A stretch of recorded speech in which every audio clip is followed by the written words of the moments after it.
हैं, सीजेपी के प्रवक्ता हैं और कल के प्रोटेस्ट के बारे में जिस तरीके से सरकार ने बर्बरता से बच्चों को पीटा और साथियों को भी पीटा, उस पर सुधीर सर का कुछ कहना है। दरिंदगी बोलते हैं इसको, दरिंदगी, क्रूएल्टी। जिस तरह से बच्चों को मारा है ना, जलियांवाला बाग में जैसे जनरल डायर ने मारा था वैसे मारा है। हम जहाँ बैठे हैं ना, यहाँ पे सामने और पीछे बैरिकेटिंग थी। मैं उनसे रिक्वेस्ट करता रहा, मैं एक एक करके निकाल दूंगा इनको। उन्होंने पीछे से पुश किया बच्चों को, पता है भाग नहीं पाएंगे, आगे बैरिकेटिंग है। उसके बावजूद उन्होंने मारा इनको, यहाँ बच्चे नीचे दब गए। और उसके बाद मैंने लास्ट मोमेंट तक उनको कहा रुक जाओ, आप निकल जाएंगे निकल जाएंगे। मुझे यहाँ से धक्का दिया इसके नीचे, मंच के नीचे, और यहाँ से सबने पकड़ के उठा के इस बैरिकेटिंग के ऊपर फेंक दिया। उसके बाद मुझे नहीं पता मैं कहा था। 2-2.5 घंटे बाद मुझे पता चला मैं जेडीयू के ऑफिस में हूँ। यहाँ पे किसी ने मेरे को पानी वानी पिलाया और उसके बाद पता चला। यहाँ जो कल हुआ वो देश के इतिहास का तो मुझे पता नहीं, देश के इतिहास में शायद अभी नहीं हुआ है आजादी के बाद। आजादी से पहले हुआ होगा, अंग्रेजों के टाइम भी ऐसा नहीं हुआ होगा। जो लोग देख रहे हैं और जिन्होंने तालियां बजाई हैं और जिन्होंने ये कहा है ना, अब ठीक है माओवादी सरकार लोग थे ये तो, और ठीक हो गया, निपट गए, डंडे मारो सालों को, वो जो कमेंट आ रहे हैं, आपको सलाम है। लेकिन एक बात कह रहा हूं, आपको भी लगेंगे, आपका नंबर आएगा। हमारा आ चुका है, अब हम आने की इंतजार नहीं कर सकते। हमारा फिर आएगा तो हम वहीं बैठ गए हैं, आने दो, हमारा दोबारा आ जाएगा। फिर आ जाएगा तो फिर भी आ जाएगा, लेकिन तुम्हारा नंबर आएगा। मैं लिखित में गारंटी से कहता हूं तुम्हारा नंबर आएगा। दूसरे जितने भाई जो फोर्स में हैं, फोर्स में, आरएएफ में, दिल्ली पुलिस में, आर्मी में, जहां पे भी हैं, उनसे मैं ये बात जरूर कहूंगा, किसी की गुलामी ऐसे नहीं की जाती है। आपको सैलरियां मिल रही होंगी, लेकिन कम से कम अपना हक दिखा सकते हो। आपको लाठी मारने से पहले ये सोचना पड़ेगा, दरिंदगी करने से पहले। मैंने उनकी आंखों में देखा है, उनकी आंखों में दरिंदगी नहीं थी, उनकी आंखों में ये था कि कैसे मारे, कैसे कसाई काटता है ना बकरे को, कैसे कसाई काटता है ना पशुओं को, वैसे उनकी आंखों में दिख रहा था काटने वाला। ऐसे लोग अगर आप हो तो आपके बच्चे भी एक दिन ऐसे ही जाएंगे, उनका नंबर आएगा, वो भी ऐसे ही आवाज उठाएंगे जिस दिन तुम्हारी नहीं चलेगी। क्यों नहीं चलेगी? क्योंकि नंबर सबका आता है। ये निर्दयी सरकार है। यहाँ पे आपको अभी तो पैसे के लोभ में, लालच में, नौकरियों के लोभ में आप कर लोगे, लेकिन आगे ऐसा नहीं होगा।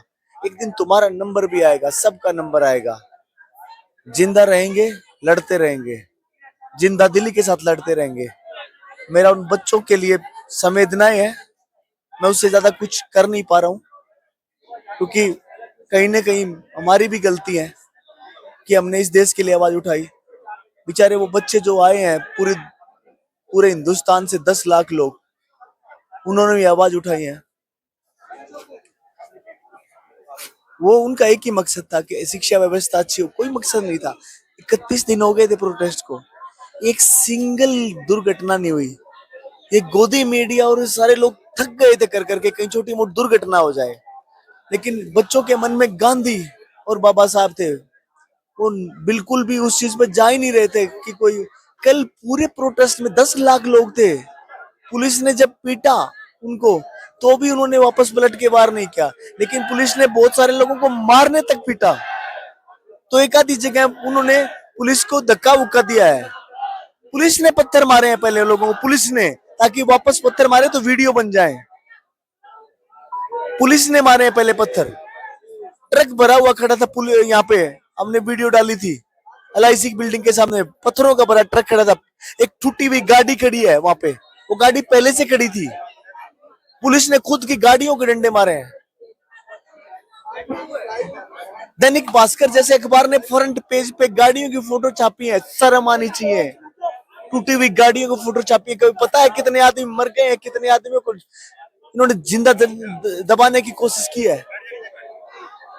कुछ नहीं होगा तुम्हारा, ना तुम्हारी चाटुकारिता काम आएगी, ना तुम्हारा पैसा काम आएगा। सर आपको भी चोट आई है? मेरी चोट मायने नहीं रखती दोस्त। चोट आई है, मैं जिंदा हूं, यहाँ बैठा हूं ना, वो मायने नहीं रखती चोट। तो यहाँ चोट यहाँ है, वो मायने रखती है। इस देश के कलेजे में चोट लगी है।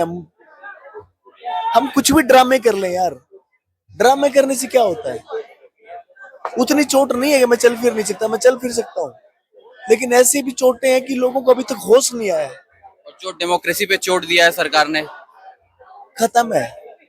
डेमोक्रेसी का इस्तेमाल करके ये तानाशाही कर रहे हैं, और बहुत अच्छे तरीके से कर रहे हैं, क्योंकि कोर्ट में आज पीआईएल डाला था किसी ने, कोर्ट ने पीआईएल नहीं सुना।